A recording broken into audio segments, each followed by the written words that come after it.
All right, peace.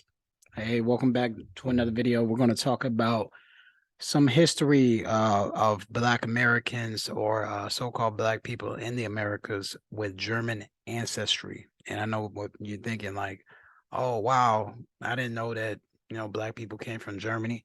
Well, I think it's a lot that we have to try to relearn. A lot of things that we taught about history is not all accurate in regards to especially Black history. We get taught that if you're quote unquote a person of color, if you're considered quote unquote Black from an island or from America or from Europe, you were placed there after the slave trade, and that's not necessarily the case. I said this in previous videos. Um, the majority of so-called Black people in the Americas, when I say the Americas, I mean North, South, Central America, and the Caribbean islands, they come from three different places. Some of them were Aboriginal, already indigenous to the land. Some of them came from the West Coast of Africa, and some of them also came from Europe, from the British Isles as deportees, as prisoners, as refugees, and also Middle Europe, like Germany. They were deported there. They were kicked out of the countries after the religious race wars of the 1500s, 1600s, 1700s, and uh, they seek freedom and seek refuge in the Americas. So this is just we got a picture right here, a very famous boxer, former boxer, passed away last year, 2021, but his name is Marvelous Marvin Hagler, and he was a very successful boxer. Um, but you see his last name Hagler. That's a German last name. Let me show you.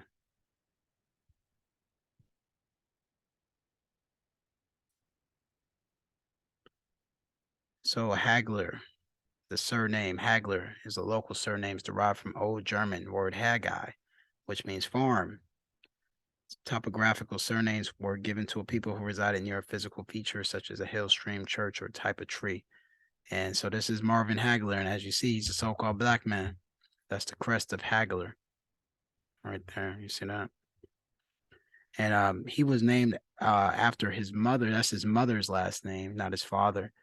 So there's a possibility that his mother may have been one of, or her mother may have ancestry from the immigrants of Germany. And people are like, how do you know this? All right, let's talk about some things. So this is an article where it talks about the history of American German roots. Germans are the largest immigrant group in the USA and yet are the least visible. So let's read a little bit about that. There is virtually no other population group that has shaped the past of the USA quite as strongly as German immigrants, with almost 7 million of them making their way to the New World over the course of 4 centuries. Currently, 40 to 60 million Americans cite German as their primary origin and thus represent the largest immigrant group, even greater than those descended from Irish and Italians. German immigration to the USA began in the end of the 17th century when Germany was suffering from the after effects of the bloody religious conflicts of the 30 Years' War, and Christian minorities were being persecuted. Many farmers lived in poverty, their very existence threatened by failed harvests and land shortages. So many decided to leave for a country that appeared to offer both freedom and prosperity. That country was America. And when they talk about the Christian minorities that were persecuted, you got to understand that the Catholic Church at that time was very dominant, um, very influential, and it was causing a lot of social upheaval after the Reformation, the Protestant Reformation. There was a lot of religious wars between the Catholics and the Protestants or the Christians, and we in conventional history we see it as a religious war, but also there were those people who were so-called Black. There at the time being the Catholic Church was still comprised a majority of so-called Black people, believe it or not. Martin Luther was a Caucasian. So the Protestant Reformation was, in a sense, was also the leading charge of many prominent so-called white people in Europe to establish a sense of dominance. So even though it was a religious war, there was also a race war component of it, And even in the British Isles, the Tudor line, like Henry VIII and King James, they were Protestant, but his King James grandson converted to Catholicism, and that's when they started to have a war with the people of Britain who were going at war with the adherents of King James line still wanting to be on the throne with the people who wanted to remain Protestant, and that's when you get the Jacobite wars and things like that. That's when you get like that guy Cromwell, who was a Protestant, uh, or he was used to basically kick a lot of the Jacobites out of that region in Scotland, and they were deported to the New World, like the Caribbean islands, like Jamaica. We covered that in the Jamaica Scotland video I did last year. So going back to this Germany case, where it's like we say a lot of religious race wars. That's what they talk about. The Christian minorities were being persecuted, but it was not just the Christian minorities as well. It was also the so-called blacks that kind of adhere to the Old Testament Judaism. They were also being kicked out of that time, or the time of that time period after the 30 Years' War. Let's keep going. 1683, a group of 13 Orthodox Quaker families from Crefeld left for the New England, where they founded Germantown, the first closed German settlement, which is now a suburb of Philadelphia. They were followed in 1709 by 13,000 peasant farmers from Palatinate. Hence, they were known as the Palatines. Rumor had it that the Queen of England would gift them land, but this proved to be just a rumor. In the end, 3,000 made it across the Atlantic and settled in what is now Albany, New York. All right, I want to just read a little bit about the Palatines. Just a quick little thing about that. So the Palatines, also known as the Palatine Dutch, are the people of the princes of Palatinates, Roman principalities of the Holy Roman Empire. The Palatine diaspora includes the Pennsylvania Dutch and New York Dutch. All right. In 1709, England found itself hosting thousands of Palatines and other Germans who were fleeing famine, war, and religious persecution in their native lands. Many of the first arrivals came from the Rhenish and Bavarian Palatinates, and the refugees became collectively known as poor Palatines. They have been displaced by French invasions and famine during the 9 Years' War and the War of the Spanish Succession. After arriving in London, many were resettled in Ireland and British America. So you see some of these immigrants from Germany, they were really refugees just trying to find some safe haven, and many of them settled in the British Isles, and they were kind of settled there temporarily until many of them moved to the Americas. All right, but I just want to scroll down because you see right here, it was very common to have a lot of these images. This is an image of Saint Maurice. Whenever you see a black knight, so-called black knight in Europe, they always call him Saint Maurice. But there were many paintings of black nobility of in Europe with paintings and monuments.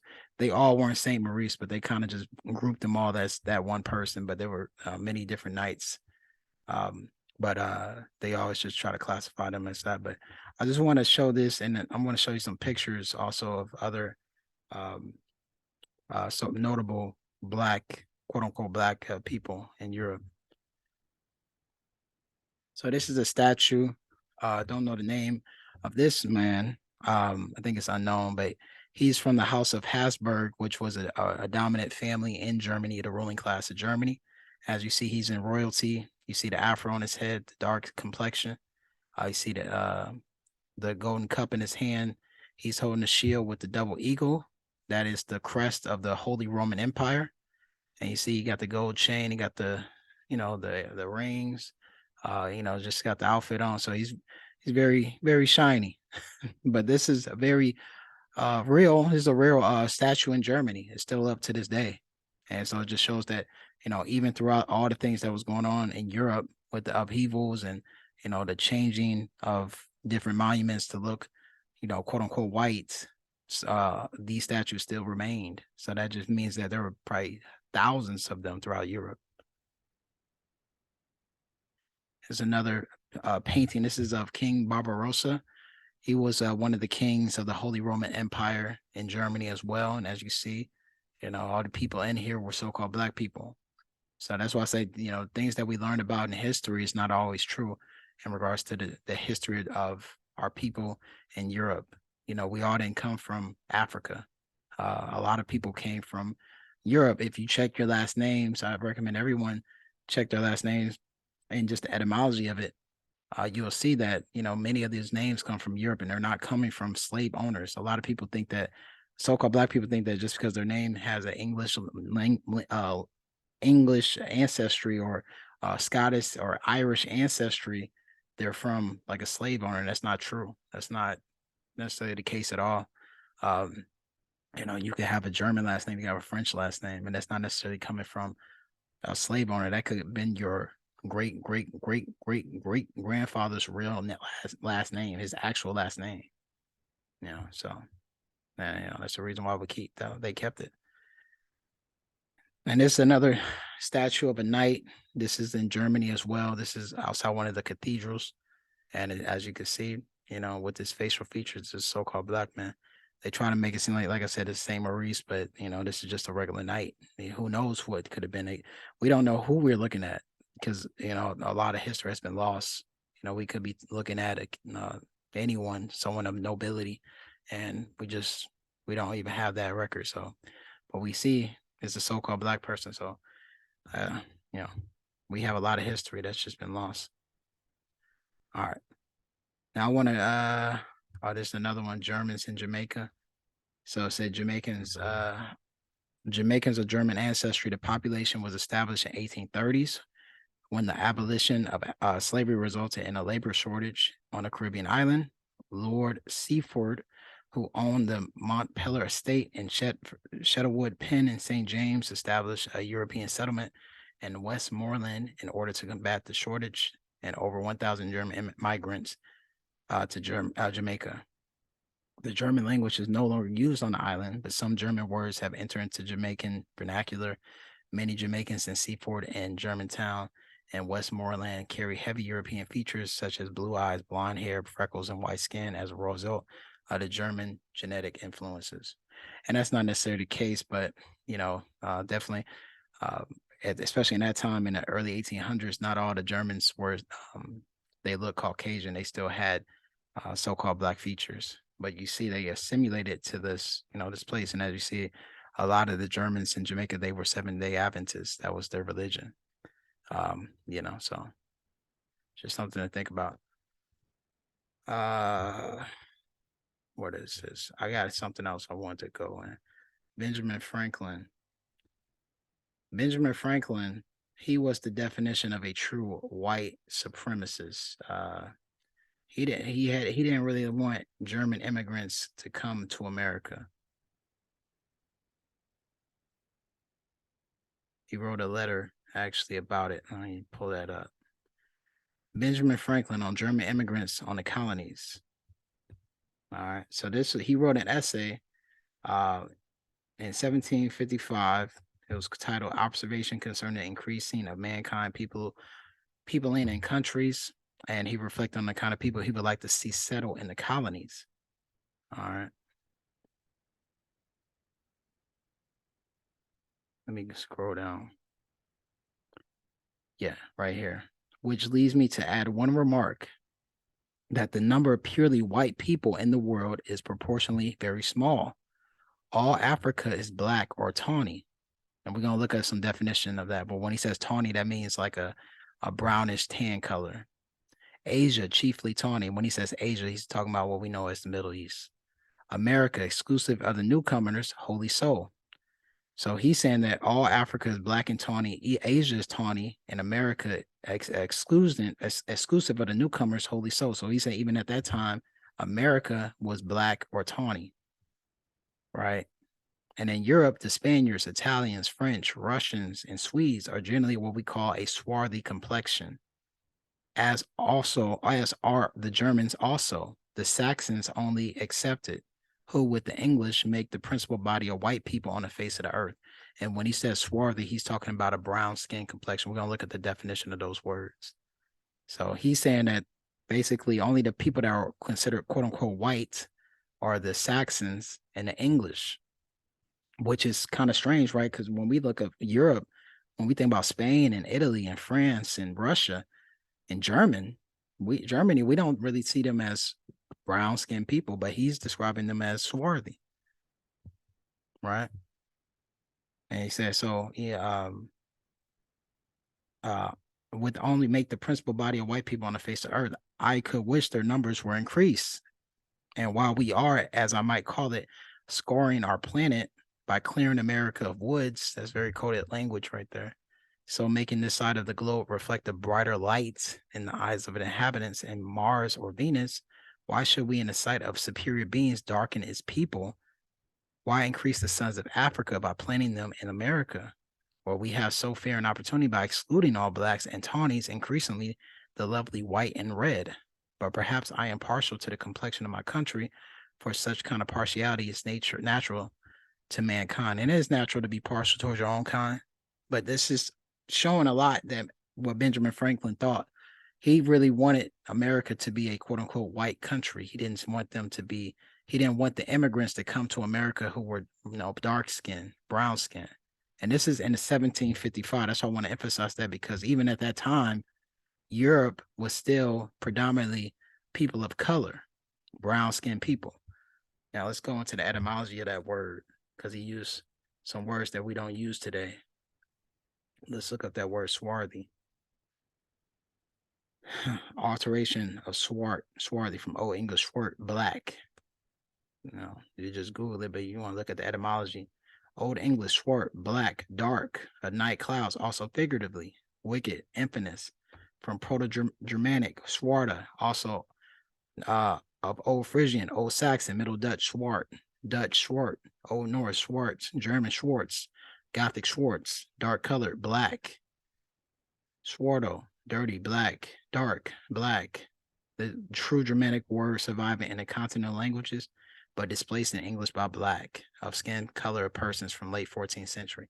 So this word was what we would call today, a so-called black person who's, from a Steph Curry complexion to, let's say, a LeBron James complexion. We would call them black. They would call them swarthy. All right. So that's why I just want to emphasize that that's what Benjamin Franklin was talking about. And you see right here that was used back in the 14th century all the way up to, his time. Let's look at this word tawny. Tawny is tan colored, late 14th century, Anglo-French tawny, or like brownish yellow of tan leather, from Old French tannet. Dark brown, tan, 12th century, modern French tannet, past participle of tanner to tan hides, from medieval Latin tanner, related tawniness. So when we use that word tawny, he's talking about tan color. We know what tan is like a light brown. So that's what he's talking about. Asia was light brown. He said that Africa was black and tawny. And he said even Americans at that time too. All right. So I just want to say this, and it's what's another word? Um, let's look at this word just for the kick of it. Brunette. When we think about the word brunette, we think about a woman's skin or hair complexion as being dark brown or black. But in the Old English, when they used brunette, you were talking about dark in complexion, having a brownish tone in skin and hair. That was used in the 1600s, So even at that time, as a now woman with dark hair and eyes and of dark complexion from the 1710. So, it was talking about a woman's skin complexion, not just her hair texture. So that's why when you read like things like Anne Boleyn, who was the wife of Henry VIII and of the Tudor dynasty in Great Britain, she was described as a brunette. And at that time, she lived in the 1500s. They were talking about her skin color. She was a dark skinned person. So that's why, these words have power. If you're able to change the definition of words, you're able to change how people really perceive themselves, how you're able to kind of obscure history, because our people, they were described with these words, but now they've been changed. Just like if you say the word Moor, people will say, oh, you're talking about a North African Berber or North African Arab. But the word Moor was just talking about it was synonymous with Negro. basically just a dark-skinned person or black person, quote unquote black person. All right. So that's why I just want to talk about Germany, had a lot of, quote unquote black history. And it's a lot of history in Europe that we just don't know. I'm gonna try to get some more information out. And if y'all liked it, just let me know. I might make a part 2 of this. All right. Peace.